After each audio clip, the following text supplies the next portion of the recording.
What's up guys, it's Manga time once again. I'm here to bring you my review of Bleach 652, the theatre suicide scene 6.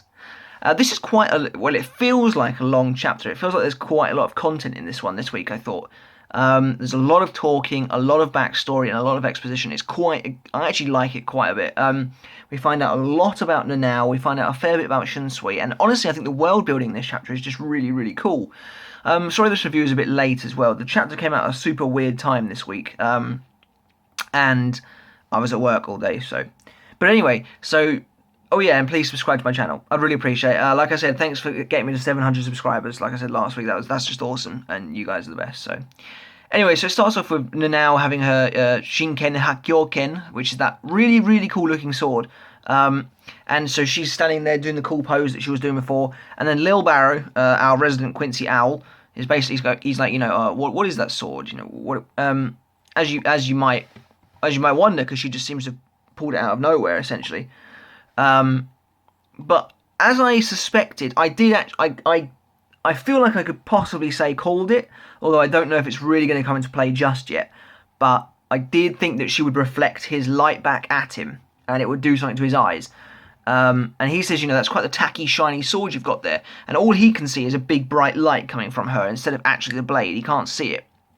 And he says, it's shining so brightly, I can't even see the blade itself. What an eyesore! And he's closing his eyes as he says it. And then Al's like, oh, is that so? I'm glad. This sword reflects the ability of the god it is facing off against. If it's reflecting the light from your eyes, that means it's diffusing your light. So, because essentially, obviously, what she means there is if the light is going, towards her and reflecting back at Lil Barrow, that means she's being able to send it off. So, essentially, Lil does that weird thing where he bends his head again. I don't get why he does that. But he says, I don't understand what you're implying. But it doesn't displease me that you refer to me as a god. Nanao then jumps at him, and we begin the flashback. So, Shunsui says, I cannot possibly accept an item as important as this. But Nanao's mother is like, this is something that will not respond except to those of the Issei house. No misfortune will befall you if you take this. And then she says, but besides those of the Issei house, you are the only one I can trust.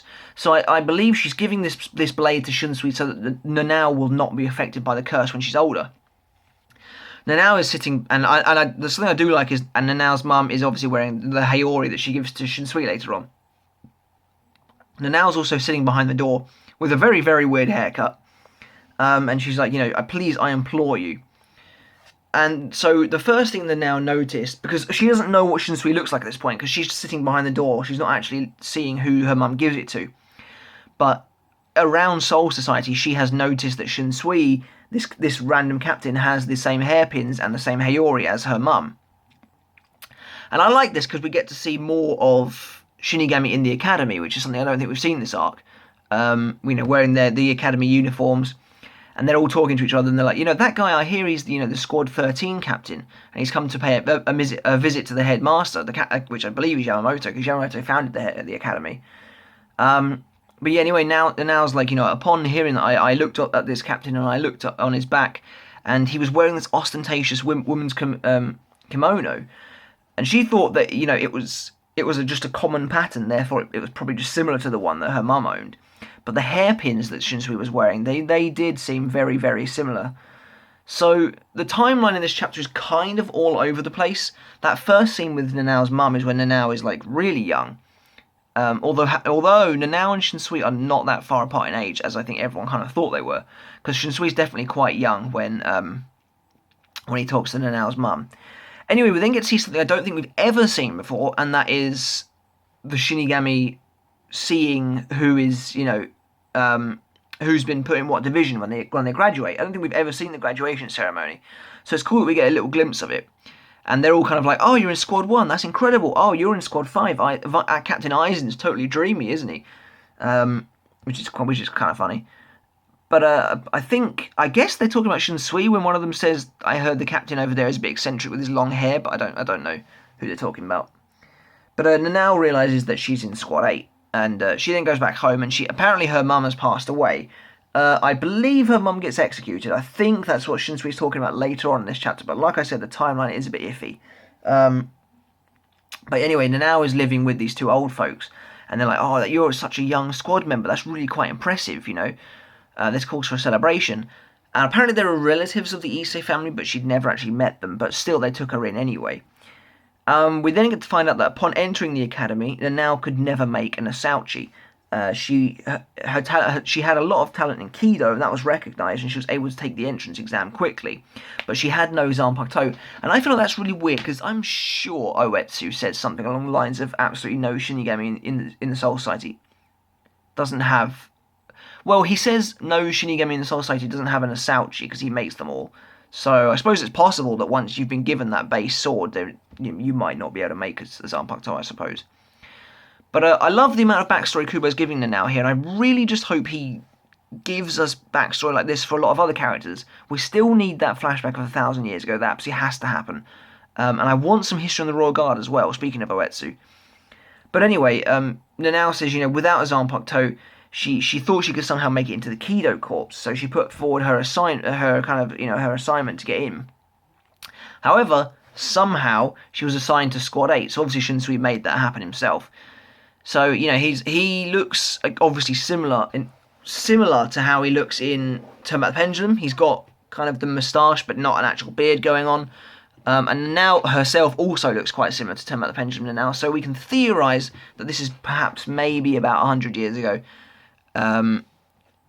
Or maybe a little bit late, a little bit further back than that, because Nanao maybe looks a little bit younger, but maybe that's me just, not remembering things right. But anyway, she has now worked out that this Shunsui, is the guy her mum entrusted this thing to. So, this is the person, basically, her mum knew very well, and honestly, it's actually quite an interesting backstory. This is one of those chapters where we needed this chapter after last week's chapter, because last week's chapter was a bit, I want to say random, but with the events of this week's chapter, it does help things kind of get fleshed out a bit. Anyway, now obviously it jumps at Lille Barrow, and we go back to the present day, and Lille is, I've been kind of saying, Lille's design is decent, it's quite unique, but he's really starting to say very stock bad guy lines. Like, these lines have been repeated in Bleach about 100 times, I think. So he says, do you plan to cut me down with that sword? So be it, I'd like to see you try. There exists no such sword anywhere. And so she cuts through his hand, and his fucking hand explodes. Basically, his hand explodes. She cuts it off, and it's his power essentially disperses. And that's not really what I thought was going to happen. I thought if she hit him, he would be removed from his Volsendig. Or, if she hit him enough. And that could still possibly happen, I guess, but he essentially smacks her away, and she goes flying. And she's like, oh, he parried it. I thought I caught him off guard. And Lil's kind of like, I thought you had a peculiar sword, but now that I've seen it closer, it doesn't even have a blade. For you to come slashing at me with a sword like that, that is very daring. And then this is the incredibly stock villain moment. He says, I never imagined you'd be able to cut me, but either way, this is the end for you. And he lifts his hand up in the air, and he summons this ring of light with a ball of light in the centre of it, and he says, this will be the very last thing you see. You wasted your opportunity to kill me. And this is really cool, because they're now sort of standing there looking up in terror at this, but the shadow behind her is growing larger, because obviously the ball of light's getting bigger. And so Lil Barrow's like, for I never will again let my guard down as a emissary of God. We then get to see Shunsui, and we get a little bit of backstory for Shunsui now, which is, again, really cool. He's thinking to himself in the world of Kageoni, and we see him. I'm guessing this is around the time of his academy days, maybe, but it's possibly even a bit later than that. But that he and Ukitake look similar, I think.